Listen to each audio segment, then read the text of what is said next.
Hey guys, welcome back to the channel. So today I have another quick tip video for you guys, and today we are going to be going over ball joints and what you need to look out for when you're doing an inspection to see if this ball joint is going to be good or bad for your vehicle and if you should wind up replacing it.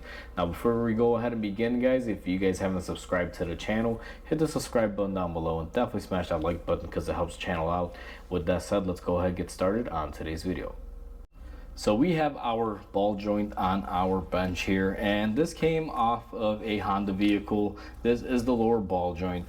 Now to typically check these, there's many ways to do it. You can do the old grip the tire. Typically if you grab the tire from 12 o'clock to 6 o'clock and rock it back and forth, you can test out your ball joints.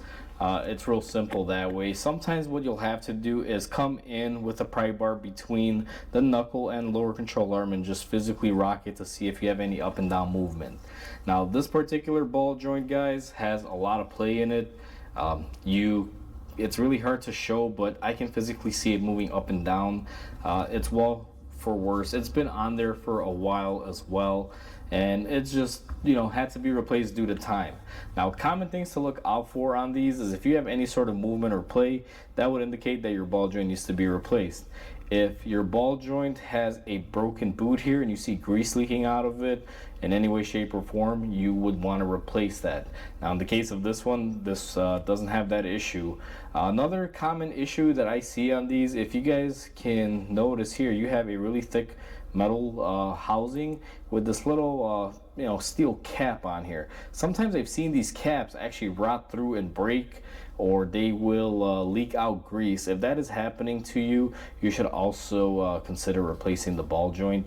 Now ball joints can be a tricky thing, especially if they're a press-in style like this. They can't put up a good fight.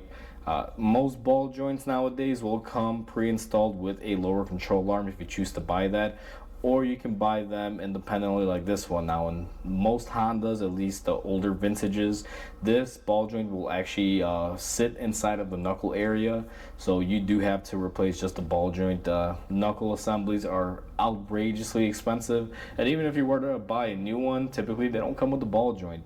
Unless there's an aftermarket company out there supplying, brand new knuckles for older Hondas with everything included.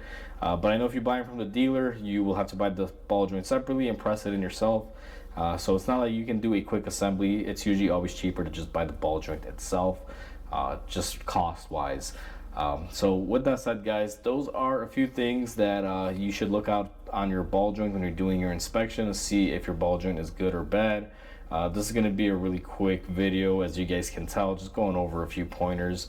I thought it may help people physically see what to look out for when the part is on the bench, instead of just telling people, look, there's play in a ball joint. So those are the things to look out for, and if your ball joint doesn't have any of those items, then it is good to go. So with that said, guys, hopefully you guys enjoyed this video. Please comment, like, and subscribe because it definitely helps the channel grow. Hope you guys have a wonderful day, and I'll catch you guys on the next video.